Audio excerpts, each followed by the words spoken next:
గుజరాత్ లోని సూరత్ కు 19 కిలోమీటర్ల దూరాన ఉన్న డ్యూమస్ బీచ్ గురించి కథలు కథలుగా చెప్పుకుంటారు పర్యాటకులు. ఇక్కడ ఆత్మలు ఉన్నాయని, అవి రాత్రిపూట బీచ్ ఒడ్డున సంచరించే వారికి హాని తలపడతాయనేది ప్రధానంగా వినిపించే మాట. సాయంత్రం అయితే చాలు స్థానికులు ఈ బీచ్ వైపు రావడానికి అస్సలు ఇష్టపడరు. పైగా ఎవరైనా డ్యూమస్ వైపు వెళదామనగానే అడ్డుపడతారు. అటువైపు వెళ్లొద్దంటూ సలహాలిస్తారు. నిజంగా ఈ బీచ్ లో అంతగా భయపెట్టే అంశాలేంటి? నల్లని ఇసుక. నిజానికి డ్యూమస్ బీచ్ ఒకటి కాదు, 4 బీచ్లను కలిపి డ్యూమస్ బీచ్ గా పిలుస్తారు. వీటిలో 2 పర్యాటకులకు బాగా తెలిసినవే. 3వ బీచ్ ను కొంతమంది మాత్రమే సందర్శిస్తారు. ఇక 4వ బీచ్ లో జనసంచారం గురించి మాట్లాడుకోకపోవడమే మేలు. దేశంలోని ఏ బీచ్లను కనిపించని విధంగా ఈ బీచ్ లో నల్లని ఇసుక దర్శనమిస్తుంది.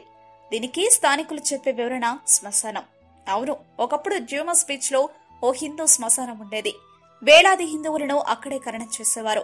అలా ఏర్పడిన బూడిద సముద్రపు ఇసుకతో కలిసి నల్లగా తయారైందని చెబుతారు స్థానికులు. ఆత్మల సంచారం. హిందూ మత విశ్వాసాల ప్రకారం మరణించిన వారు సంతృప్తి చెందకపోతే వారి ఆత్మ అక్కడే సంచరిస్తూ ఉంటుంది. అలా వేలాది ఆత్మలు ఈ బీచ్ లో సంచరిస్తున్నాయని చాలా మంది నమ్మకం.